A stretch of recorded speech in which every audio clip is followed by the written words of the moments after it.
د ولسمشرۍ راروان ټاکنې او ورسره جوخت د ټاکنیزو ډلو د جوړېدو هڅې په دې شپه ورځو کې د ولسمشرۍ راروان ټاکنو لپاره د بېلابېلو احزابو او سیاسي جریانونو ترمنځ د انتخاباتي ټیمونو د جوړېدو هڅې روانې دي په دغو سیاسي جریانونو کې یو هم د افغانستان د لوی ائتلاف په نوم سیاسي جریان دی چې دوی نه یوازې ده چې د یوه کاندید د درولو خبره کوي ورسره جوخت د نظام د تغییر خبره هم کوي د ائتلاف دا خبره یا د دوی دا طرحه چې د وړاندیز په شکل کې ده د ځینو مخالفتونو سره مخ شوې ده چې له همدې مخالفتونو له کبله په دې وروستیو کې د افغانستان د نوي ملي جبهې مشر ډاکټر انوارالحق احدي له دغه ائتلافه رابېل شو موږ په دې ځانګړې مرکه کې له ښه بخته ډاکټر صاحب احدي خپرونه کې لرو او ترې پوښتو چې د ائتلاف نه د بېلېدو لاملونه څه وو او ورسره دا چې د سیاسي جریانونو نه د دغسې بېلېدو او د بیرته ورتګ له کبله به د خلکو نظرونه او د خلکو باورونه څه وي ډاکټر صاحب ډېر ښه راغلاست زموږ دې خپرونې ته مننه چې فرصت مو برابر کړ تشکر تاسو نه که پیل له دې وکړو د تیر اسد میاشت کې د افغانستان لوی ملي ائتلاف په نوم د ائتلاف را جوړ شو او تاسې له مهمو او کلیدي کسانو وئ ولې رابېل شوئ بسم الله الرحمن الرحیم تاسو ورته اشاره وکړله دوی یو سلسله پیشنهادونه لري چې هغه رښتیا د نظام بدلون غواړي او یوازې د نظام بدلون نه غواړي زما لوی مشکل ورسره دا و چې په دغه نظام کې ضد و نقیص خبرې دي ګورئ په دیموکراسي کې یا ریاستي سیستم ده یا صدارتي یا پارلماني سیستم ده په ریاستي سیستم کې رئیس جمهور د خلکو لخوا ځنې انتخابیږي او بالاخره مغه رئیس جمهور په اصطلاح آخریني صلاحیت له ده سره چې د اوسیږي معاونان ورسره چې د کومک کوي یو څه تفویض صلاحیت هم چې د ورته کیږي د ناقصو انتخاباتو تیرو انتخاباتو له امله زموږ په حکومت کې د اجرایي هغه ریاست راووته اجرایي ریاست په دغه ډول سوی و چې دواړه خواو به سره موافقه کوي په ډېرو موضوعاتو باندې غیر هغې نه کیږي دا حکومت د تیر 4 کلونو لپاره فلج کړ تیر 4 کاله دا حکومت ډېر غیر مثمر او غیر مؤثر واقع سوی دی نور دلیلونه به هم لري حکومت چندانې ښه پروګرامونه هم نه درلودل ډاکټر صاحب غني سره لږ ذره کار کول هم څه د سخت و ولې لوی مشکل څه د خپله د اجرایه تقسیم د قدرت د اجرایه او د هغه ترمنځ و تقسیم د قدرت هم نه و مشارکت دی یا تشریک د قدرت د اجرایه او د هغه ترمنځ و ښه دوی وایي چې دا د په دې دورې نه وروسته هم ریاست اجرایه دې وسیږي او په مغو شرایطو د ریاست اجرایه او ریاست جمهور سر روابط څه د تنظیم سي چې هغه کوم موافقتنامه چې ډاکټر صاحب عبدالله بخښنه غواړم زه د خپل هغه خلاصه کړم چې وایي په مغه موافقتنامې پر اساس ډاکټر صاحب عبدالله او ډاکټر صاحب غني امضا کړې وه په مغه موافقتنامې سره به سم مخ شي نو زه خو دا خو بالکل حکومت یې 4 کاله فلج کړ اوس یې بیا فلجوي دوی وایي چې په آینده کې باید څه د صدراعظم چې د اوسیږي ښه په ریاستي نظام کې صدراعظم نشته ښه خو بالفرض که چېرته اوسیم هغه خبره خو پس د هغه نه راځي د لویې جرګې له تعدیل نه وروسته راځي نو تعدیل نه ده راغلی لویې جرګه نه ده دایره سوې ته مخکې له مخکې خلک ورته چې د نمایندهیې چې پلانی سړی به چې د صدراعظم یو 3 معاونان به لري او داسې د منګه پولیس کې چې ورکوو دا یوازې نه یوازې ده چې د قانون سره جوړه نه ده بلکې دا یعنی د قابل د کار نه ده ډېر زیات مشکلات څه د هغه څه د حلوي بحثونه هم ډېر وکړ زه معذر وم چې یو څه کم و بیش یعنې تا په بعض شیو کې چې د وکړم دویم کوشش وکړم ولې متاسفانه فرقونه زموږ چې د ډېر زیات وو او په هغه اساس باندې ما تصمیم چې د ونیو چې تاسو ونه کړه چې هغوی قانع کوي ښه ما دا استدلال وکړه کوم استدلال مې استدلال دلته تاسو سره چې د وکړه په ډېر تفصیل مې څه هلته کړی دی چې د هغه لپاره ولې هغوی متاسفانه قانع نه شول او د ځینو دوستانو دا غوښتنه نوې نه ده هغه وخت چې قانون اساسي هم جوړېده د قانون اساسي تصویب په هغه کې په لویې جرګه کې هم دا بحثونه چې ده راغلل ولې بالاخره هلته دا تصمیم ونیو چې موږ به ریاستي سیستم لرو مخلوط سیستم به چې ده نه وي او د صدراعظم هغه په ځای اول کې یو معاون و بیا چې ده 2 معاونه چې ده کړل خو هر څو وخت بعد دغه بحث چې ده بیرته راژوندی کېږي که خلک حق لري چې خپل نظر چې ده ووایي خو قانون اساسي خپله د دې د تغییرات په نظام کې د تغییراتو لاره د تعدیل ښودلې ده او تعدیل یې څه ده د لویې جرګې له لارې ښودلی د ائتلاف د دغه طرحې سره چې تر اوسه د وړاندیز په شکل کې ده یوازې تاسې مخالف وئ که د ائتلاف نور غړي مخالف وو؟ ولا ما خو نور ډېر زیات مخالفتونه ونه لیدل هلته کېدای شي چې ځینې خلک به نور هم چې د هغوی به څه نه ویلي ما لږ زره هغه وویلې صراحت وکړه او طبعا سیاست کې څوک صراحت کوي لږ زره نقص هم ورته کوي او خو په هر حال فکر کوئ تاسو نقص کړی نو خو موږ تقریبا یو کال له دوی سره تېر کړ چې مشترک لاره باندې بس ځو خو په هر حال زه غواړم سیاست کې یو څه انعطاف وسي موږ داسې بې اصوله سیاست هم څه زما هغه نه وه یوه مسله بله دا د سیاست د طبعا تغییر و تبدیل د موقفونو د دریځونو اختلاف د نظرونو اختلاف طبعا دا مسایل شته په دې به زموږ ډېر لیدونکي پوهېږي خو ممکن زیات پوه نه شي او فکر نه کوئ چې دغسې یو ځای کېدل د ډلو جوړېدل د سیاسي جریانونو جوړېدل یوه ټلواله جوړول یو ائتلاف جوړول بیا بېلېدل فکر نه کوئ خلکو باندې به یو ډول تاثیر وکړي د هغوی په افکارو باندې د هغوی په ذهنیتونو باندې یو ډول بې باوره کېږي نه ولا حتما ښه تاثیر نه لري او داسې هم نه ده چې ما په اول کې په دې موضوعاتو باندې له ځینو هغه مهمو شخصیتونو سره هلته خبرې نه وې کړې ما په اول کې دا خبرې کړې وې چې زما سیاسي فلسفه څه شی دی ځینو دوستانو هغه وخت کې ماته ویلي چې دغه د صدارت خبره فقط یو محدود خلک دي چې هغو ته هغه ده مهمه ده نورو خلکو ته چې د دوره هغه نه ده مهمه نه ده او ما څو ځلې دوی ته وویلی چې تر څو په ټکټ باندې موافقه رانسي او په منشور باندې موافقه رانسي ائتلاف لږ زره محکم بسې ده نه وي په همغه ورځ اعلان د موجودیت هم کېده ما دې خبرو ته اشاره وکړله مهم دا و چې د افغانستان د لویو قومونو نه مهم شخصیتونه په یو ډله کې راسي ځکه ما غوښته چې یو با اعتباره او با قوته اپوزیسیون جوړ شي ځکه خو ډاکټر صاحب غني په مقابل کې په مقابله کېدله نو د هغه اساس باندې ما ولې په دې باندې قادر سولو چې د لویو قومونو ځینې نه مهم شخصیتونه پکې راټول کړو باید چې دا منشور هم وکړو هغه وخت کې ما یو اته فقریزه پروګرام جوړ کړ چې دوی را سره تایید کړ او په هغې کې دغه موضوع هېڅ نشته چې دا وروسته راغله ښه البته هغه هم کافي نه و هر کله چې د انتخاباتو په خوا تللی باید یو څه د منظم او مفصل منشور موږ سره وای په مختلفو ساحو کې د سولې او د اقتصاد او د حکومتداري او څه دې ساحه کې موږ باید دا شی جوړ کړی و او ما ویلي چې دا یو چلنج ده چې آیا دغه دریم اول 2 قدمه چې د وصول یو څه په محدود شیانو باندې موافقه وکړله او همدا شخصیتونو سره راټول سو آیا ټکټ هم جوړوی سو او منشور هم څه ده تکمیلولی سو ما ویل دا یو چلنج ده خدای دې وکړي چې موږ د دې له هغه نه ووځو له بار نه ووتلی سو ولې متاسفانه الاقل ماته هغه بلې او په ائتلاف کې د مشخص یو فرد دا نظر دا طرحه وکړه د ډیرو توافقو چې مثلا لکه دوی چې اوس وایي چې 8 نفر کاندیدان به دوی ورکوي مثلا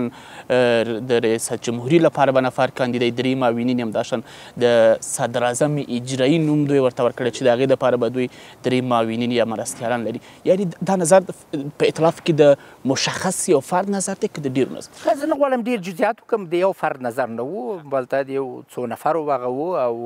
هغوی لکه چې مخکې ما ورته اشاره وکړله د هغوی دا نظر نوی نه دی حتی هغه وخت کې چې د قانوني اساسي لویه جرګه جوړه سوې هم دغسې خبرې هلته هم څه ده کېدلې یو شخص نه و ښایسته څو نفره و پکې ممکن هغه ځینې یو جریان خلکو لږ زره ډېر په واضح ډول څه د خبرې کولې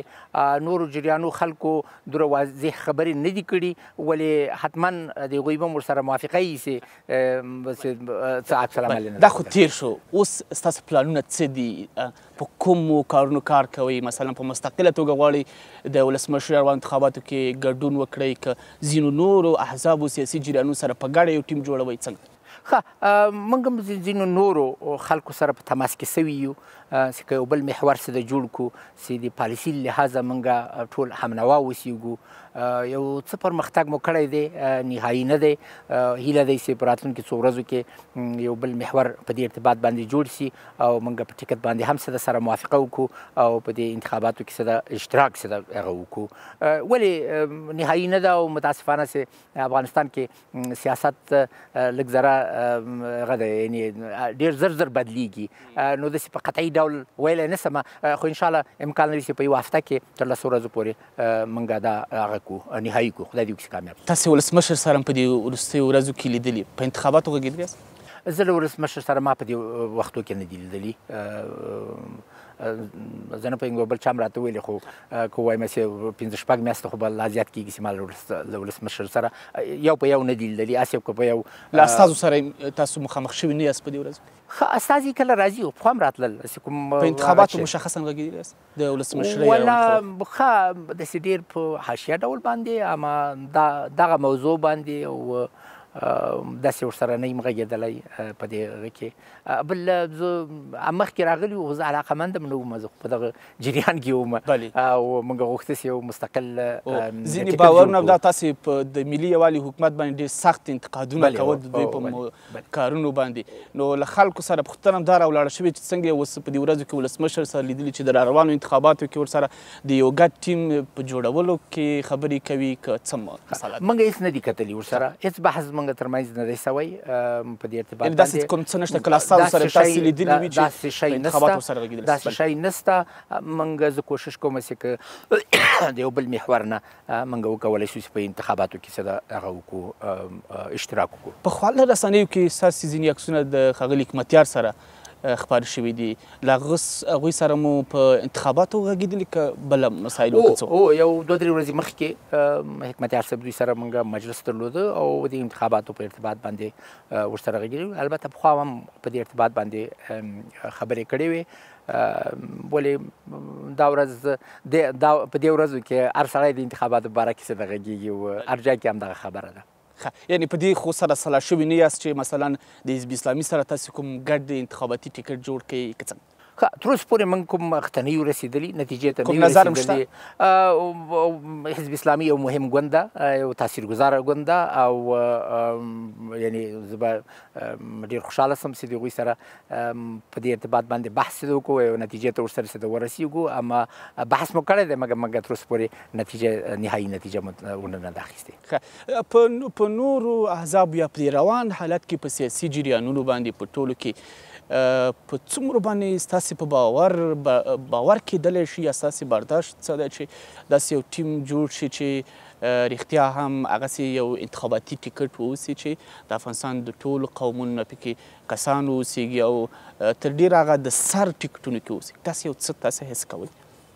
ښه، یو خو دا ترکیب دی ټکټ په دغه ډول راغلی چې د مختلفو قومونو نه خلک نیسي، نو هغه په اصطلاح په خپل ذات کې یو څه د مختلفو قومونو ترکیب څه ده پکې راځي. خو په ترکیب کې دا مهم دی چې کوم عمده شخصیتونه دي پکې. ما علاقمندي له د ملي ائتلاف سره دا و چې په هغې کې د مختلفو قومونو عمده شخصیتونه ووږدي. موږ امید دی چې هر ټکټ به دغسې یو ترکیب ولري. پخوا هم دغسې کوشش شوی و، مثلا تیر ځل ډاکټر صاحب عبدالله سره هم پښتانه هم و، د هر قوم نورو قومونو هم ورسره و. ډاکټر صاحب غني سره بر علاوه د پښتنو د ټولو قومونو خلک چې د ورسره و. زما هدف به هم دا اوسېږي چې دغسې یو ټکټ چې د جوړ شي چې په هغې کې فعال اشتراک د ټولو قومونو ځینې نه اوسېږي. طبعا یو قوم کیدای شي چې یو ټکټ ته زیاتر رایه ورکړي نسبت بل ته، هغه قابل د فهم ده، ولې د کاندیدان باید په شعوري ډول کوشش وکړي